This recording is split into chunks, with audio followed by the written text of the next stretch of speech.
Human beings can alter the course of their life. Human beings can live one way for 5 years, tear up that script, live a totally different way the next 5 years. The first 6 years of my economic life, I wound up broke. Second 6 years, I wound up rich. Someone says, don't you have to do the second 6 years like you did the first 6 years? And jot this down. No. No, you don't have to live the second 6 years like the first 6. You can use all the information and all the advice and repairing all of your mistakes and adopting a new and refined philosophy so that the next 6 years can be totally different than the last 6. All of these major questions, what about my life and my value and my place and my future? And what about life? What about origin? What about destiny? What about opportunity? What about possibility? All of these major questions, to let them go casually by is to miss the treasures that your life could accumulate into in the coming months, the coming years. So this is called major. What we ponder and what we think about sets the course of our life. It's like the set of the sail that's taking us somewhere. Self-confidence comes from the lack of neglect.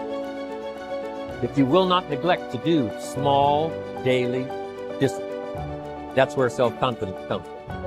Part of good health is self-confidence. I know I'm going to be healthy. I eat the apple a day. I walk around the block. I do the jogging on the beach. At the end of the day, when you've really poured it on and you've done all the stuff, self-confidence grows.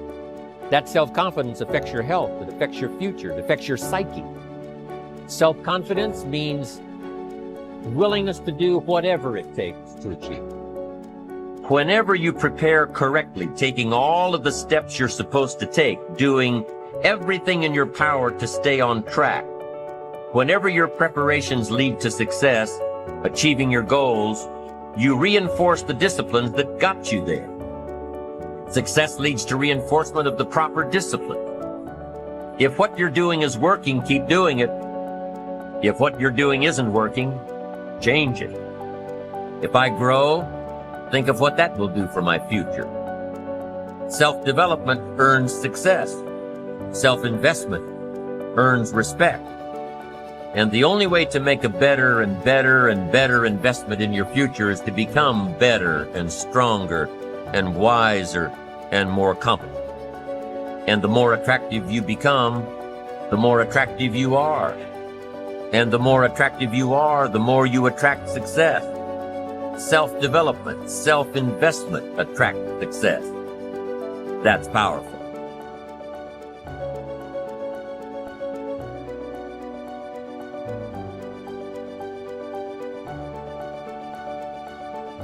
It seems to me that everyone on this planet who I know or have worked with is suffering from self-hatred and guilt to one degree or another.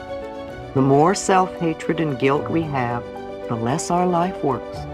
And the less self-hatred and guilt we have, the better our lives work on all levels. The innermost belief for everyone I have worked with is always, I'm not good enough. And we often add to that, and I don't do enough, or I don't deserve. Does this sound like you, often saying or implying or feeling that you are not good enough? But for whom? And according to whose standards? If this belief is very strong in you, then how can you possibly have created a loving, joyous, prosperous, healthy life? Somehow your main subconscious belief would always be contradicting it. Somehow you would never quite get it together, or something would always be going wrong somewhere. I find that resentment, criticism, guilt, and fear cause more problems than anything else. These four things cause the major problems in our bodies and in our lives. These feelings come from blaming others and not taking responsibility for our own experiences. You see, if we are all responsible for everything in our lives, then there is no one to blame. Whatever is happening out there is only a mirror of our own inner thinking. I'm not condoning other people's poor behavior, but it is our beliefs that attract people who will treat us that way. If you find yourself saying, "Everyone always does such and such to me, criticizes me, is never there for me, uses me like a doormat, abuses me," then this is your pattern. There is some thought in you that attracts people who exhibit this behavior. When you no longer think that way, they will go elsewhere. You will no longer attract them. On the physical level, resentment long held can eat away at the body and become the disease we call cancer. Criticism, as a permanent habit, can often lead to arthritis in the body. Guilt always looks for punishment, and punishment creates pain. Fear and the tension it produces can create things like baldness, ulcers, and even sore feet. I have found that forgiving and releasing resentment will dissolve even cancer.